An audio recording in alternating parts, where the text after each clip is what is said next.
Hi everyone, welcome back to my channel, Roam with Romy. Today's video was actually inspired by one of my friends, and I wanted to talk about what it's like to date in Korea. More of like, is dating in Korea worth it? Now, I know that there are tons of videos out there about dating in Korea and about finding someone in Korea, finding love in Korea, not dating in Korea, F-boys in Korea, all that stuff. But I wanted to kind of give a different perspective on it. I also wanted to kind of give a PSA to all my girls out there, okay, who want to date in Korea. I think that this video is definitely going to be an informative one for you. So, as a disclaimer, I am not a relationship guru. I'm just a regular girl who's been dipping and dabbling in relationships for years, okay?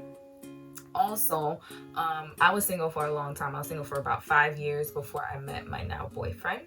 And throughout my journey, I've learned a lot of gems that I feel could definitely help you all on your journey dating, whether it's in Korea or any other country in the world. I've been living in Korea for about 3 years now, so I have a bit of experiences that I've seen or heard. I didn't particularly date until I'd say about I started dating in Korea actually this year when I started taking it seriously. Before I was just talking to people here and there, but I really started dating this year.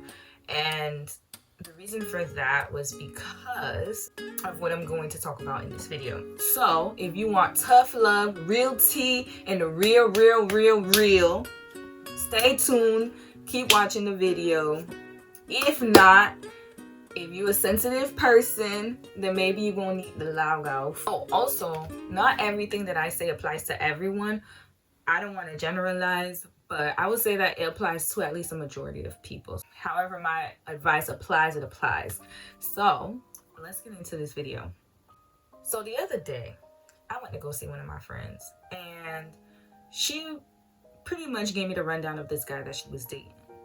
And I, listening to the story, I was just so kind of like, ugh, my heart was just breaking for her because I know this girl, like, she's so beautiful, she's smart, she has, her degrees, she's doing a damn thing. And she is the epitome of a lot of my single female friends, where they got their stuff together, they're doing their thing, they're at a point in their life where they want to settle down, but finding a guy is so hard.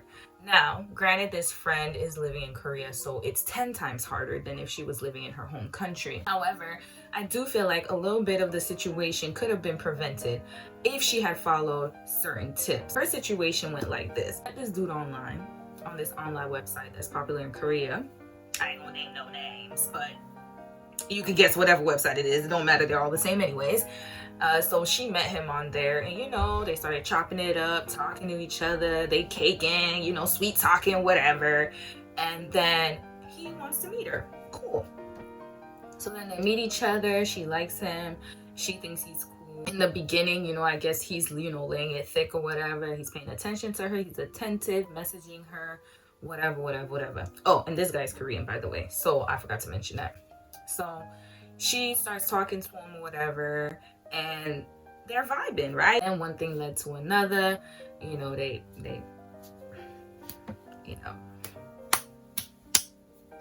They clapped hands. That's what I call it. They clapping hands. They hooked up. They did what it was, and they got it in. And after that, he started to change. So after that, he was like less attentive, and then this guy also had a really busy work schedule. Apparently he had 2 jobs because he didn't come from a wealthy family, so he worked a lot, and all of a sudden work started to take up his time, and he just didn't have time for her. But he did have time for her when it was time to go to the hotel, if you know what I mean, right? So then she's still, talking to this guy, giving him the benefit of the doubt. But then all of a sudden, he starts flipping on her, like starts messaging her less and less, responsive to her messages. And then eventually she's left stuck, asking him, so what's going on? What are we? What's happening? And he drops this on her. He tells her that he's too busy for her. And then he said, oh, well, we don't have a lot of things in common anyways. And I just feel like I don't see our relationship continuing from there. So he did that. And he said what he said. But instead of my friend just gracefully leaving him, she decides that it's better for them to meet one more time, hash things out, whatever. She wanted closure. I guess they did that, whatever. But then, you know, he starts giving her sob stories and whatever about why they can't be together and just dragging this thing along. And I'm just like, girl, you should have just never met with him in the first place. I just found like it was a waste of time, but it made her feel better. But at the end of the day, she was crushed and she was disappointed more because she actually really liked this guy and she thought that there was some potential to it. So now she's questioning herself if she's good enough for him, and all of these other insecurities or questions about her value and her worth are coming up. And I'm listening to her story and I'm like, I just wish that you didn't have those thoughts, because you're beautiful, you're smart, you have everything going for you. Don't let that loser take up so much of your heart. Like, he should be the one missing out on you, not you like being upset that you're missing out on him. But that's just how things go, unfortunately. And so I'm going to start talking right now about how to know your worth, red flags and green flags to look out for guys, and then also what you can do or tips that I could give you to be better at dating, especially in a new country or in a foreign country like Korea. One thing that I've learned while living here is that when you meet a man, especially on dating apps, their number one intention, no matter what they say, I'm not saying that's everyone, don't get me wrong, but majority, you got a few guys who are good, okay? And we're going to talk about those green flags, but I'm talking about for the majority of the men here, they want that new, that foreign, that expat package. You know, they want that wop, okay? They want that wop. They'll say anything and everything to get into your drawers. So, how do you decipher who's real and who's not? Who's for you and who's just trying to get into you? Trust me. So, I had to get into my book here because I had to make sure that I wrote all these things out just to give you guys a very good and informative content. Okay, so the first thing, red flags. Sex.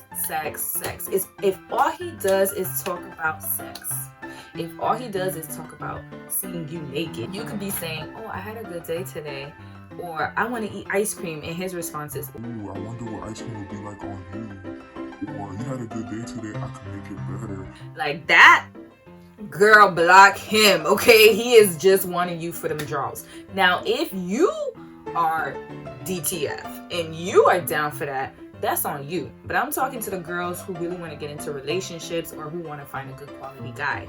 So, and don't get me wrong, I know some people are going to say, well, there's some good quality guys that you can sleep with on the first night and he gonna want to stay with you. That is an exception to the rule, because majority of the time it just doesn't happen that way. So if you're one of those people that you slept with your boyfriend on the first night, or you gave it up and y'all had a friends with benefits relationship and then y'all ended up being a couple, let that be known that that's an exception to the rule, because for a majority of girls it just doesn't turn into anything more than what it is, which is FWB, or sometimes it's a one night stand, ONS. So for the women or for the girls or for the ladies who want something more, then the thing is, if anything has any type of sexual connotation, sexual innuendo, block him, drop him, don't give him no time to respond. Let me tell you something. Like, whenever a guy, like, I have so little patience for guys who are on some BS. That's, for me, you don't get that many chances, especially in the beginning, because for me, it's like a good first impression. It's kind of like you going on an interview. If you go on an interview and your first impression, you know, you come in dusty, you looking stank, you don't have your hair done, you don't have your nails done, your nails are dirty, you're not presentable, you think that job is gonna hire you? They're not gonna look at you. I mean, they might if they're desperate, but quality jobs and for quality people, they're not gonna even look at you twice. They're gonna be like, oh, this person had the audacity to come in here looking like that? No way. And that's how it is for dating too. You gonna present me, the first thing that you're gonna present to me is something that's not good. I'm not gonna have time for it. I don't entertain it. So please, ladies, don't entertain those kind of things, okay? So if all he's doing is talking about sex, sexual innuendos, and you don't want that, block him, drop him, it's over. I don't care how fine he is. He could be fine as hell, but if all he's doing is talking about sex, then let him talk about it by himself, okay? You know, he could be talking about whatever he wants, and you just go and block him and move on. He's deleted. He's gone. Bye. Bye, bye, bye. So, second red flag is he doesn't get to know the true you. So everything is about him. Everything's about me. And he doesn't ask you about you. He doesn't ask you about your day. He doesn't ask you about your life.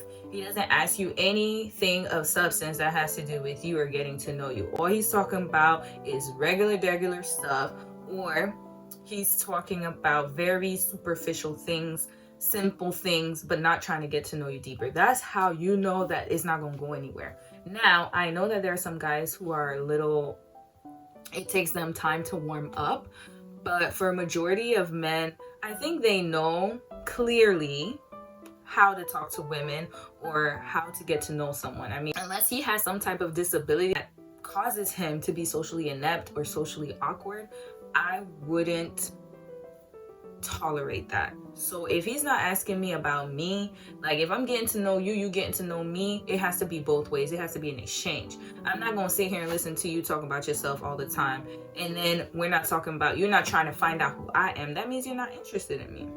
So that's another way you can tell. That's a red flag. Now, if he's asking you questions about yourself, but it's not too deep in the beginning, maybe just observe him a little bit. But if he is not really like asking you questions, but it's not deep in the beginning, it could be a cultural barrier, because I know for some Korean guys, they prefer to just talk to you like generally at first and then they get deeper. That happens, but observe him first and see where his questions are going. Now, if y'all are 2-3 weeks in and he's still asking you some basic questions and he doesn't even know anything about you, drop him, block him, sis. Ain't worth it. He's a waste of time. He just wants to have a pen pal or a friend to talk to on Kakao Talk, and that's it. So you don't want to entertain those kind of guys. That's definitely a red flag. Now, next is he talks in the short term. This is the big one. Now, let's say you're getting to know this guy and y'all starting to talk to each other. He's not planning things in advance. Everything is last minute. Like he's just hitting you up last minute as if you're an afterthought.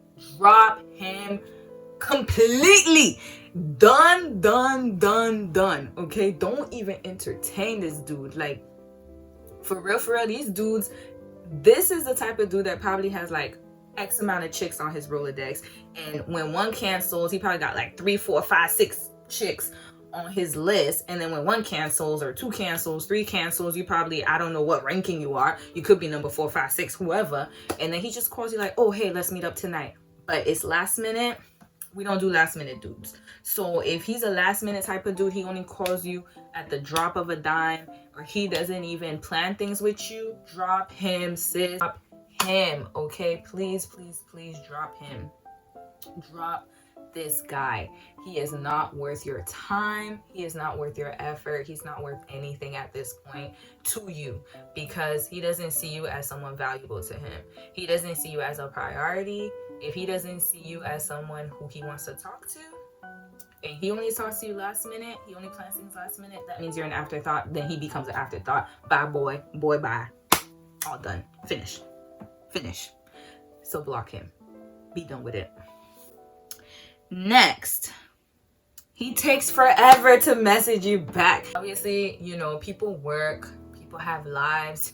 We're not gonna expect someone to message us 24/7. Now that's psychotic. Some of y'all need to stop expecting these dudes to message you 24/7. Okay, now if he's a talkative guy and he likes to talk a lot, then I get it. And some Korean guys, they will talk to you a lot. Okay, they will check up on you. They're very attentive like that.